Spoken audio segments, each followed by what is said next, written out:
Come to me.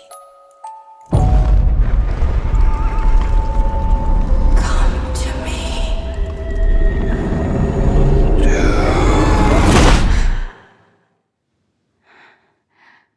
When I was invited to see this movie, Nosferatu, the first thing that came to my mind was that one SpongeBob episode. Then who was flickering the lights?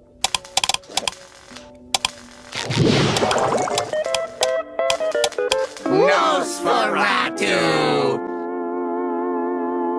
And let's just say this movie in theaters was definitely not for kids and not something you would ever want to watch with your parents. I mean, let's just say there's a lot of intimate stuff going on with the woman and a demon who she decided to pledge her love to simply out of boredom. Anyways, let's get right into it, and I'm going to tell you exactly why this movie was weirdly good.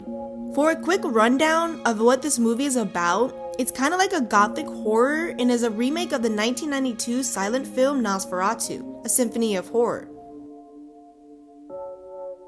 The main character, Ellen, is having these haunted dreams about a mysterious creature who we quickly find out is Orlok, or the vampire Nosferatu. Her husband and the people around her believe that she's having a condition that causes her to have very intense seizures, but it's really just her body reaction to the intense and intimate moment she's having with her sex demon.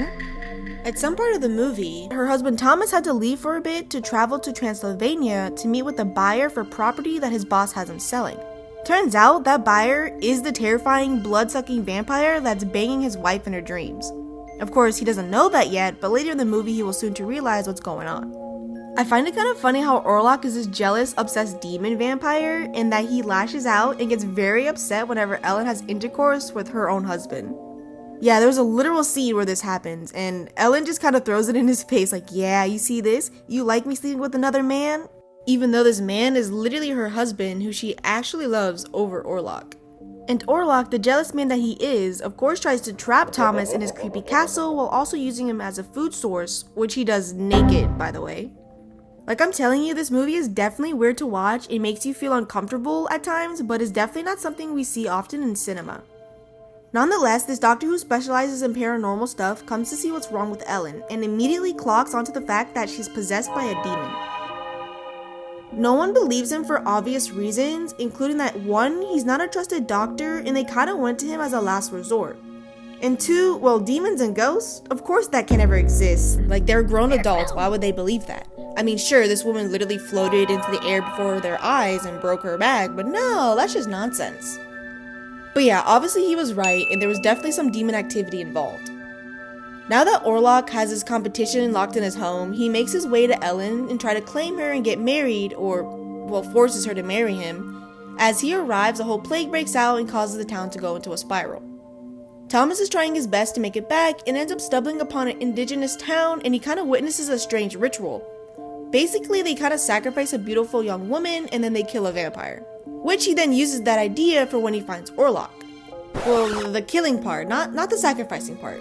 Now, I'm not going to spoil what happens towards the end of the movie because I feel like I wouldn't be able to describe everything well enough to give it justice. But if you do want to know, definitely go give it a watch. I believe the movie may still be in theaters, but don't quote me on that. The cinematography was amazing, and although we were put through some interesting scenes, the story was really well done. I mean, you can never really guess what was going to happen next, and the movie really had me drawn in from start to finish. The vision of this movie was to create a deeply unsettling and historically accurate gothic horror experience. They take the traditional vampire story and present a fresh and terrifying twist. So yeah, let me know in the comments what you guys think so far, and if you're interested in watching Nosferatu. If you've already seen the film, let me know what you guys thought about it and give it a rating out of 5 stars. Alright guys, that's it for today's video. Thank you so much for watching, and if you liked the video, definitely give it a thumbs up and also subscribe for more.